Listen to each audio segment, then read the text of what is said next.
Governor ma County ma Migori, His Excellency George Mbogo Chilo Wanayako, TLWOK, Pindra, Kosonya kwa jamoko ni dongunene.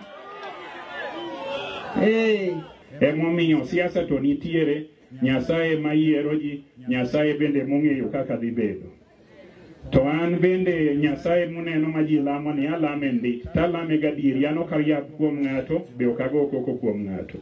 Atiyo mana matek, kendo ka ng'ato wacho ni ok ati, samoro kia tich ma kaunti timo. Esa sifiwe, Ruoth opaki, adwa kawo thuolo. An kaka gavana e Migori County ka, Peter Francis ni osiepna, to e pache, no wacho ni an tich otama, the first year mana donje office ni tich otama, kata kapok atimo. Francis miwa miya thuolo, onge ng'ama nyalo bedo ni tich otamo to pok ochako kata tijno. Nikech ok en Nyasaye to koro dwa bed ng'a. Kata gik mwadwaro ka Nyasaye ok ochwoye tik to ok nyalre. To kochwoye tik to kata kite mantie to nyalre. Jema wacho ni an ruoth, jomoko kawo na sungora, oyo. An ei dholuo miwacho ni dholuo winjo maber. Joluo bedo gi jotelo ariyo, nitie jatelo miluongo ni Thuon, kata jatelo miluongo ni Ruoth. Thuon en jatelo mitwenyo go got, kata midhigo e lweny, kata midhigo e dwar. Kendo Thuon no nitie kinde midware. To ka piny nigi kwe, ka piny nigi mirima, ka piny dwaro dongruok, tidwaro ruoth, nikech ene mar koting'o nyathi kata e lwete to losore kuome to yweya ayweya, nikech nyathino nyaka bed gi ngima. Ujilo Wanayako, jeti ababa, jeti ya pinyo si uweyo. To kata bedo no bedo kamago. Nyithindo lara thuno kata mundo na kujo ji lara. Wei chunga jiende, wei chiro. Masara imbe watiyo kodi. Iko mamuwa na henya. Kendo bana kakigo siasa. Siasa mwokele koko. Mano ber. Ujilo. Locho kwene gato, lochalo dako. Makata kiseti. Pika magawa kodi. Obia locho kwene gato, yuere ruoth. Intie. Kuda yako ine gavana, ingni abichi titi yonge wach. Mano tinya kiti, makata ngato ero wachne. Ana dwa kone joma dwaro siasa mara yako. Ni kata imbe kuyieri jodier ni kiye higni 10. Weura wera nyakwar jamoko otie higni 10. Kae ibende kibiro. Peter inyeni ng'ama ng'eyo. Un gi jonet together. Just wait for 2032. Kata ti. Tabiro konyi. ODM to be powerful, hiyo hesabu gani unatumia? Kama uko na kiti, kalia hiyo kiti. Labda John Pesa ndio ana kiti. John Pesa unaweza tafuta kwa hii broad based government, Junet anaweza kusaidia na kiti. Hii utaanguka mapema.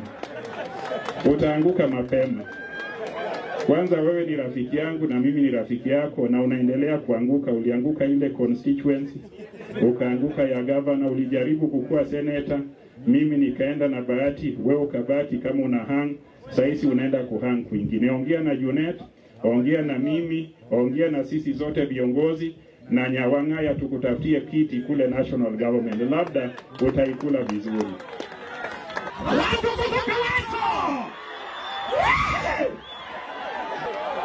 Anyuta wagore kodi nalaro gavana Migori ka.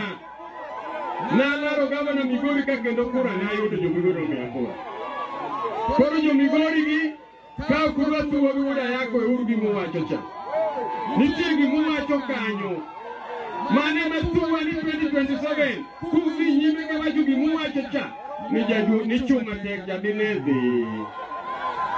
Wachine machanda kodure yako ke jogi wacho na. Ne jadunga dinevi, jadunga iwache na ngokwergi, wewe wacho kedwa na wengi. Omiyo 2027 alito kimanya sayo timo, kome yangima, ade manyo gavana ma Migori ka, ni boda yako. Watu kutoka wacho! Unajua, gavana, Unajua gavana? Halo? Gavana yako? Unajua nilikuwa Nairobi. Wakati nilikuwa Nairobi nilipata uvumi ingine ati John Pesa anataka kusimama mbunge Suna East. Ndio nimeita leo nijue kama ni gavana ama ni Suna East.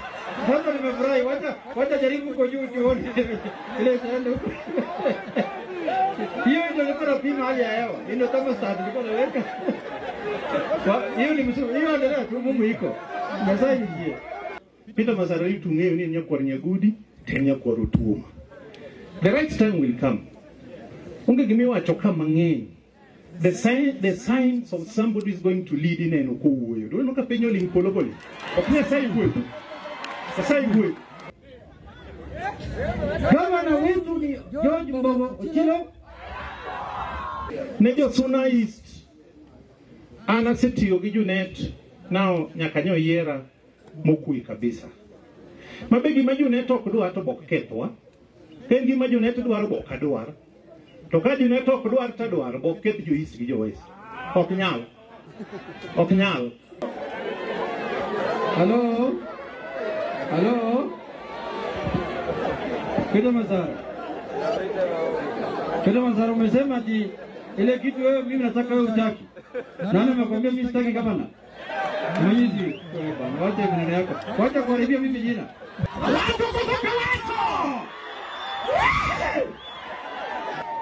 Mogik akwayo ni ji duto te madwaro waritre 2027 mondo koro waru rita nyaka 2032 kata guok bende rito uri Masara riti ibiro riti buro churu ni nyaka tiyiti nyaka 2032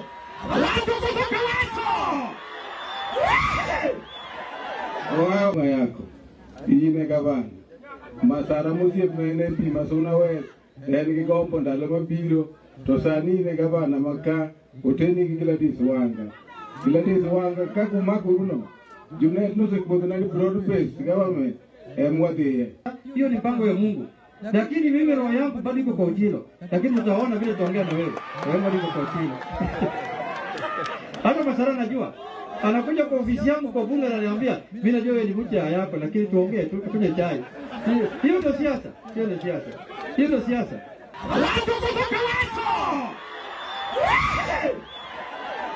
And Mheshimiwa Junet, we love you, we respect you. Governor ni moja, mbunge ni moja, senator ni moja, woman rep ni moja, MCA ni moja. Itafika wakati ambaye kiwanja itafunguliwa. Wakati hiyo kila mtu iko na uhuru ya kusimama. Saa hii gavana yetu hapa Migori ni George Mbogo Ochilo yako. Hakuna gavana ya pili. Awacho kama ano Mheshimiwa Junet, nikecha winjo nimesikia hapa vile umeongea kama kiongozi. Umesema umuhimu ya umoja hapa Migori County, umesema wale mate yao inatiririka kwa sababu wako na ndoto ya viti tofauti watulie.